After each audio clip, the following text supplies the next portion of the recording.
You celebrate your life. Celebrate the good and the bad, the happy, the sad, the joy and the pain, the sun and the rain.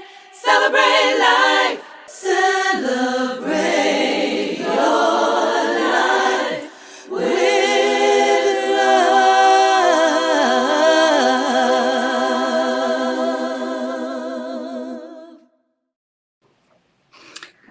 Hello, hello, hello, everyone, and welcome to another episode of A Spiritual Remedy.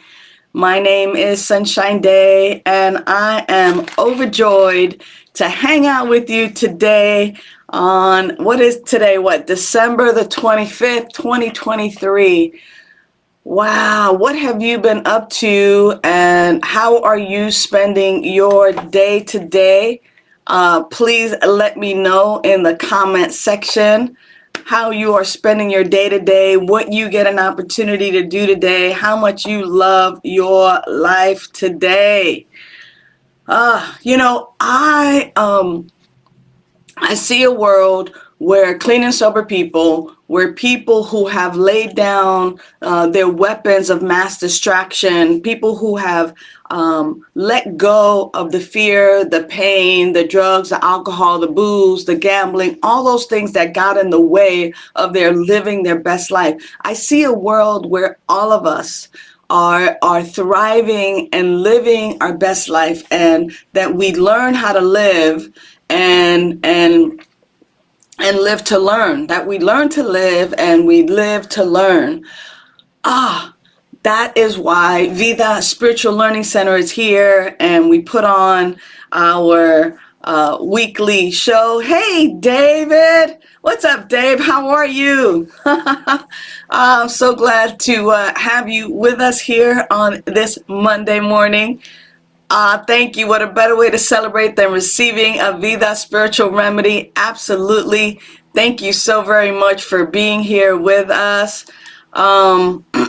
I so appreciate you being here with us today. So I see a world where people are living their best life and loving it, where we learn to live and we live to learn. We learn how to be fully present and fully in the moment so that we're not missing out on anything. I know, right? People have FOMO, fear of missing out. And one of the ways of not missing out is to actually learn how to be present. Learn how to be present. And I remember a cartoon in the Sunday paper one time. I think it was The Circle of Life, and it said that this moment is called is a gift. That's why they call it the present. And I so still carry that with me, that in this idea of being present, that I am in the gift of being right here with you in this moment, living my best life and loving it. So, beloveds, I want to just give a special shout out to Reverend Kevin, who's in the background, making sure that everything is happening smoothly and that we get all the tech stuff done. And this is part of our in-reach and outreach into communities, so that you know that you're being supported on your path of growth and unfoldment. I want to talk a little bit about today how the holidays impact us and how they might throw us off.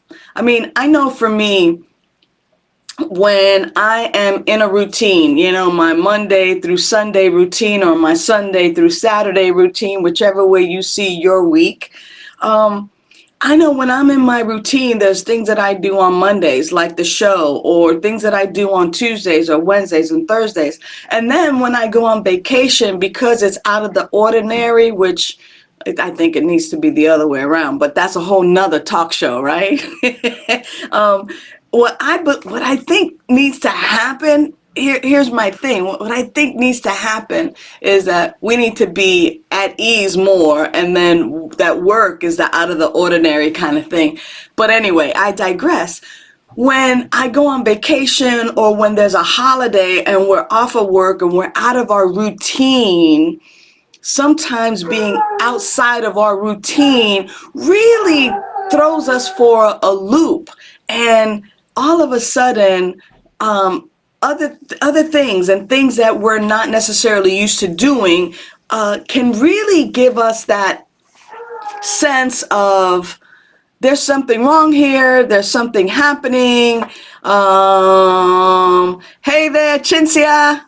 So glad that you joined us this morning live. I so appreciate having you here with us.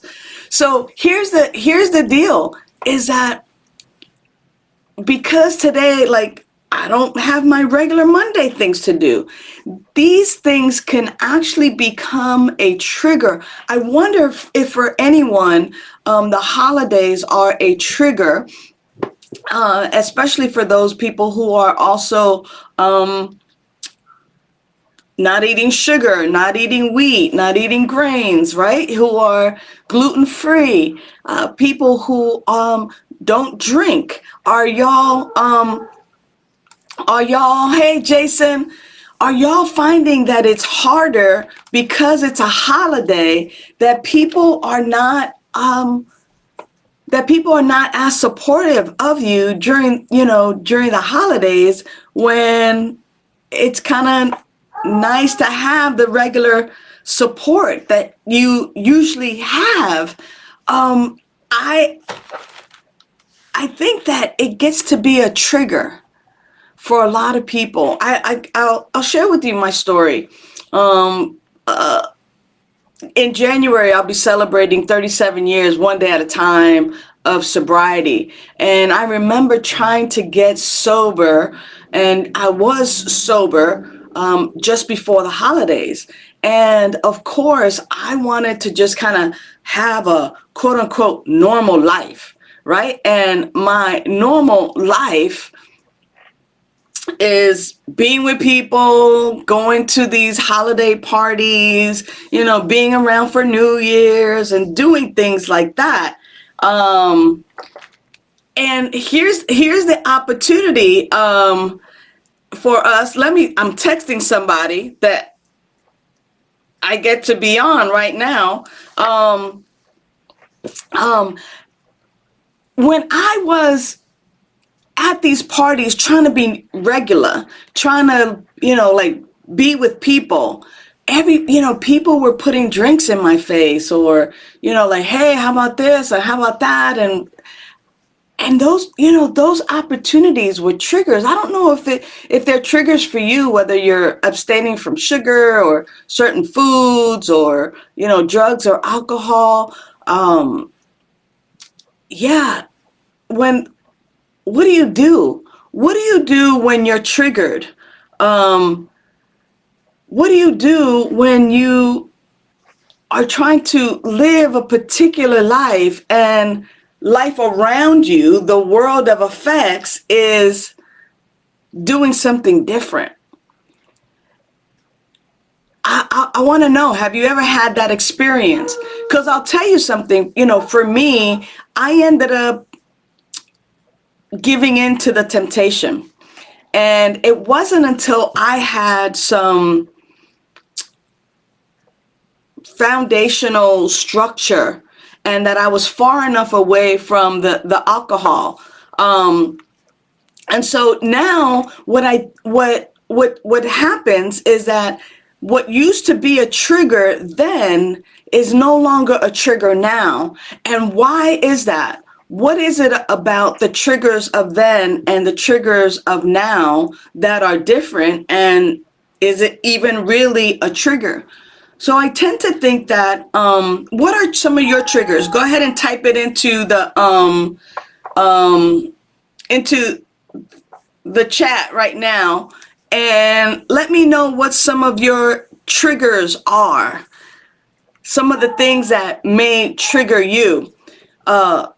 So I have a little farter in which to talk to. But here's the thing, is for me, triggers are wounded places. those are the places that we need to have addressed, and that we get to heal from or have a revelation, right? Ernest Holmes says that there's nothing that needs to be healed. There's only the goodness and the greatness that gets to be revealed. And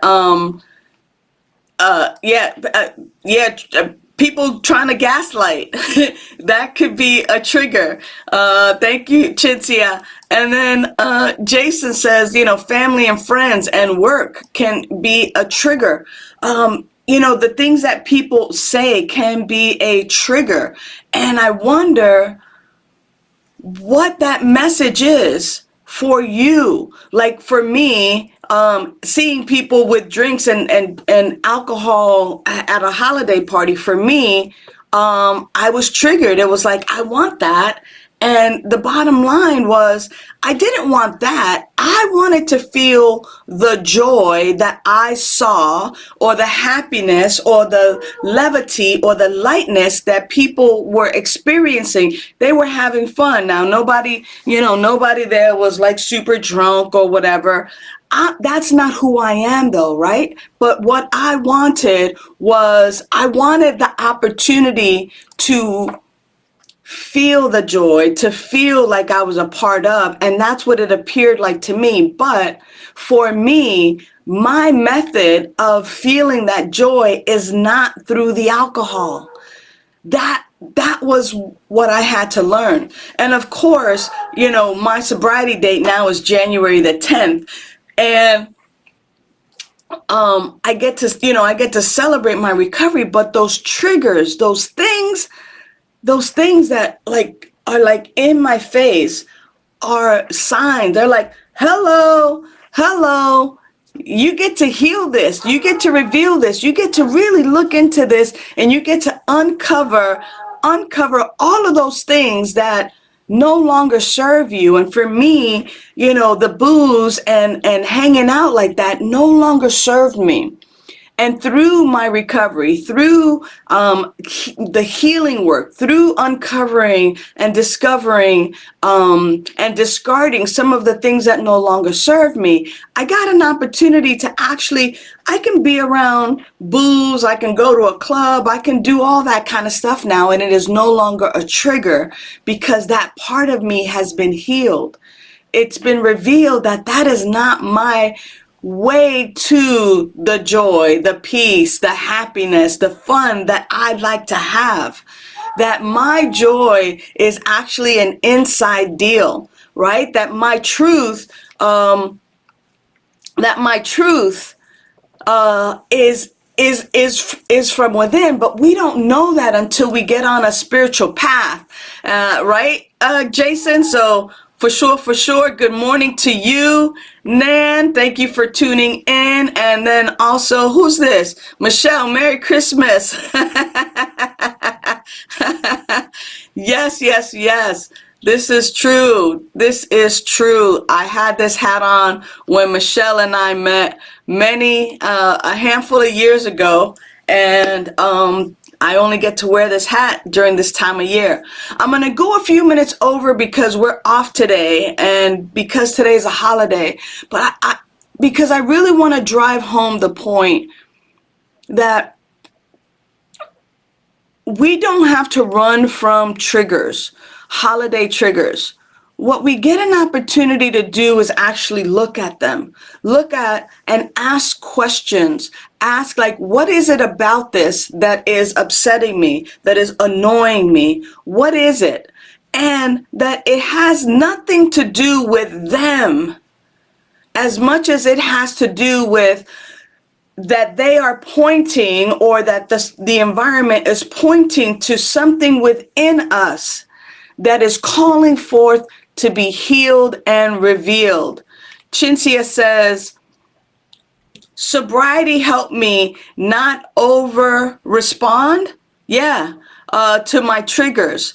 Feel the feelings and move through it. Stop things that no longer serve me. And this is exactly what I'm speaking to, is that the things that trigger us are actually a gift. Am I really saying this right now? Am I really saying this right now? Jason says, yes. Yes. Yes, I'm saying this right now. The things that trigger us are actually a gift.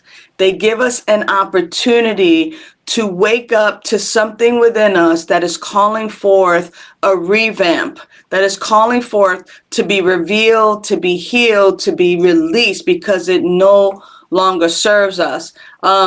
Nancy, you're funny. Waking up used to be a trigger. I can't run from that. No, you can't. But one of my favorite teachers, Michael Beckwith, says, and I've heard other people say this in meetings as well, is there will come a time that when you take a look at going, why is waking up a trigger? What is it for me? What's happening here? What is my soul calling for? What is my spirit calling forth instead? Right?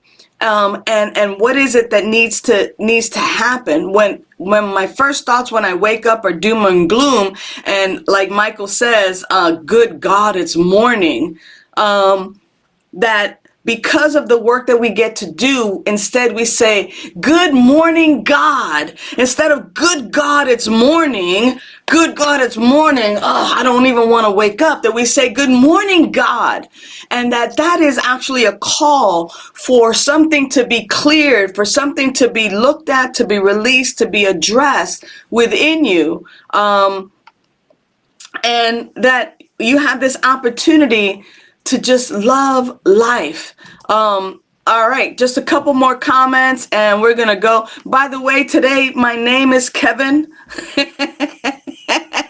So that's a good name. All right, being around alcohol and people consuming is a good reminder of why I no longer partake. My time is done. Yeah, thank you so much for that, Michelle.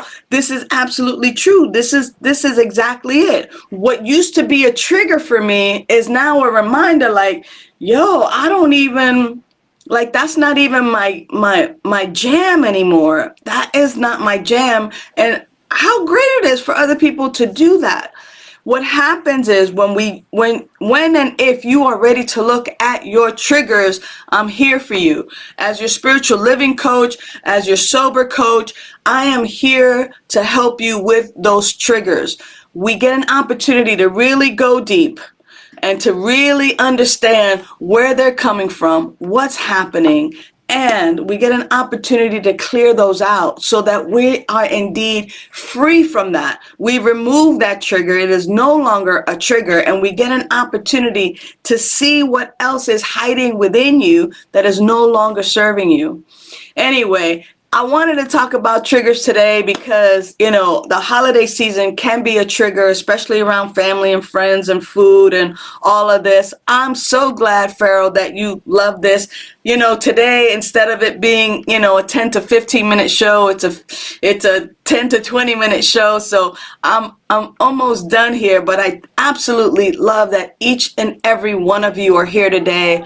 And whatever and whichever holidays you begin to celebrate, whether it's been the Hanukkah that has just passed us by, whether it's today, Christmas, or tomorrow that starts the Kwanzaa season or our New Year's celebration and winter solstice, know that you are loved and that Vida Spiritual Learning Center and I are here to support you on your spiritual path.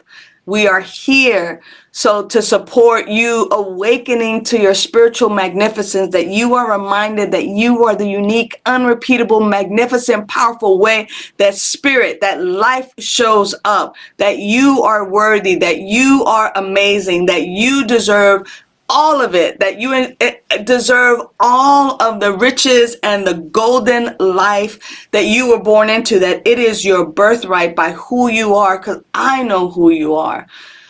All right. With that said, I want to invite you next week, next Monday, I am doing a visioning and vision board workshop for those of you who are ready to allow spirit, to speak to you in a way that you understand, so that then you grab these visions and you grab pictures and words and you put them down on a 4x5 or on an 8.5x11, and you create your vision board. I had one friend tell me in June that that almost everything on his vision board had come true for him, and that's because I used the process of visioning first and then looking for those things that are equivalent to it and to you. So here we are, 9:20.